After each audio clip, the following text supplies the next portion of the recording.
झांसी के क्राफ्ट मेला मैदान में आतिशबाजी बाजार का ठेका होने के बाद आतिशबाजी बाजार को लेकर कई सवाल खड़े हो रहे हैं। उत्तर प्रदेश उद्योग व्यापार प्रतिनिधि मंडल के नेता और वरिष्ठ व्यापारी अशोक जैन ने पत्रकारों से रूबरू होते हुए कहा कि सरकार और प्रशासन पर व्यापारियों का खून चूसना चाहती है। उन्होंने कहा कि प्रशासन जानबूझकर जीएसटी के नाम पर व्यापारियों को परेशान करने की तैयारी कर रहा है। इतना महंगा टेंडर देकर प्रशासन दुकानदारों और जनता पर महंगाई का बोझ डाल रहा है। अगर प्रशासन चाहे तो दुकानदार या व्यापार एसोसिएशन से मिलकर दुकान का अलॉटमेंट दे सकता था, जिससे व्यापारी को सीधा लाभ पहुंचाया जा सकता था। उन्होंने कहा कि हम चाहते हैं प्रशासन नियमों का अनुपालन कराए, वहां ऐसी सुरक्षा व्यवस्था बनाए कि हमारा व्यापारी लूटे और पीटे नहीं, किसी तरह की कोई अप्रिय घटना ना हो। अशोक जैन, वरिष्ठ व्यापारी नेता, उद्योग व्यापार प्रतिनिधि मंडल। भाई साहब, क्या विषय है, आज क्यों बुलाया आप? नहीं, मेरा निवेदन ये था कि आप लोगों के माध्यम से हर चीज की प्रॉब्लम का सलूशन निकलता है। मैंने आज विशेषकर आपको सिर्फ इसलिए आमंत्रित किया है कि हर वर्ष की भांति इस वर्ष भी आतिशबाजी के लिए बिक्री के लिए सरकार ने एक आदेश जारी किया था, जिसमें ये कहा गया था कि शहर में आतिशबाजी की बिक्री नहीं होगी और कई जगह रोक भी दी गई है प्रशासन द्वारा। लेकिन झांसी शहर की आतिशबाजी बिकने के लिए दशहरा ग्राउंड क्राफ्ट मेला, वहाँ उसका अलॉटमेंट कुछ ठेकेदारों को दिया गया और उसके साथ साथ उसमें कुछ कंडीशंस भी लगाई गई कि किस साइज की दुकानें होंगी, कितना गैप होगा और क्या क्या उसका प्रबंध करना पड़ेगा, फायर सिस्टम, तमाम सारे। आज इस वर्ष मुझको ऐसा लगता है कि प्रशासन और सरकार व्यापारियों का खून चूसना चाहती है।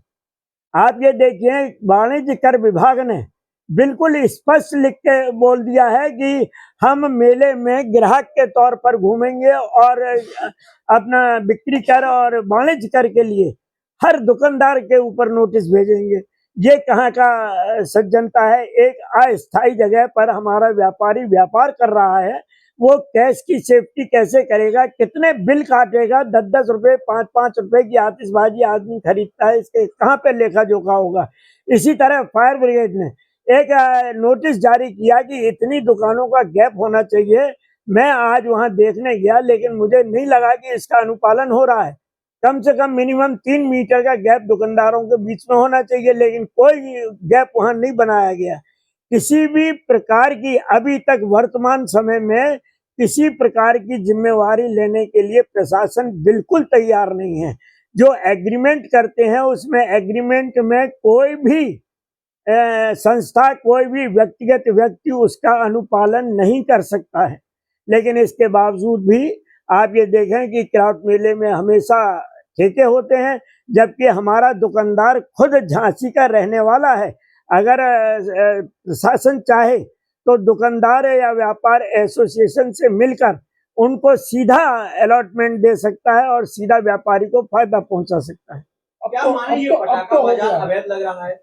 नहीं, पटाखा बाजार अवैध लग रहा है या नहीं लग रहा है, इसकी जिम्मेवारी तो प्रशासन की है, क्योंकि प्रशासन लगातार सबको लाइसेंस दे रहा है मानकों के अनुसार नहीं हो पटाखा। हाँ, मानकों के अनुसार। जो हमारे अभी व्यापार मंडल की मीटिंग अधिकारियों के साथ हुई, लग गया है, तो अब इसमें क्या नहीं, अभी लगा नहीं है। ठेका हो गया है। हाँ, ठेका हो गया। मैं ये कह रहा प्रशासन से हम यही चाहते हैं कि जो उसके नियम का अनुपालन कराएं और वहाँ ऐसी सुरक्षा व्यवस्था बनाएं कि हमारा व्यापारी किसी तरह से लुटे नहीं, पिटे नहीं और किसी तरह की कोई अप्रिय घटना ना हो। आपने जैन साहब कहा जीएसटी विभाग ने नोटिस देंगी, जीएसटी विभाग ने कहा कि हम कस्टमर के तौर पर घूमेंगे, तो गलत क्या कर रहे हैं? जीएसटी चोरी कर रहे हैं? नहीं, जीएसटी चोरी नहीं कर रहा। अब मैं कह रहा हूँ, जहाँ मान लीजिए मैं सड़क पर खड़ा हूँ किसी चीज को बेचने के लिए, पहली बात तो आप अनुमति क्यों दे रहे हैं हमको? अस्थायी जगह पे हम अपने पूरे बही खाते बिल ये सब लेके कैसे आएंगे? हमारा अकाउंटेंट कहाँ बैठेगा? हम कहाँ बैठेंगे? 5-5, 10-10 रुपए की बिक्री का बिल कैसे बन सकता है? आप व्यापारी की है, जीएसटी विभाग की नहीं है भाई। जीएसटी विभाग को तो अपना राजस्व वसूलना है, तो नहीं, तो जीएसटी विभाग अपना अगर राजस्व वसूलती है तो क्या ये गुंडागर्दी का सिस्टम कि हम ग्राहक बन के आएंगे और घूमेंगे, ये उचित है?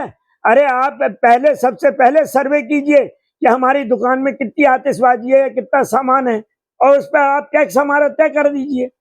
लेकिन आप ग्राउंड का इतना रेट बढ़ाना न्याय संगत है? किसके ऊपर इसका बोझ पड़ेगा? नहीं, इसका बोझ तो व्यापारी पे पड़ रहा है, लेकिन क्या वास्तव में प्रशासनिक अधिकारी या हमारे जनप्रतिनिधि इस ओर ध्यान देते हैं कि भाई इस तरह के टेंडर होना अनुचित है, गलत है? इसमें हमारा व्यापारी ही एक ऐसा वर्ग है जो सरकारें बनाता है और गिरा देता इन है। सारी समस्याओं को लेकर आपने किसी उच्च अधिकारी से बातचीत की? मैंने कई उच्च अधिकारियों से बात की, डीएम साहब ने मेरा टेलीफोन नहीं उठाया, सिटी मजिस्ट्रेट ने टेलीफोन उठाया तो उन्होंने ये कहा कि मैं शाम को अवलोकन करूंगा। फायर ब्रिगेड में भी मैंने बात की, उन्होंने भी यही कहा कि हम शाम को अवलोकन करेंगे।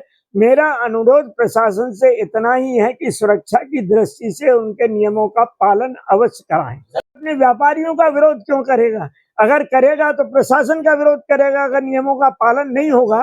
क्योंकि अभी तो विरोध करना इसलिए कठिन है कि 3 दिन का कुल बाजार है।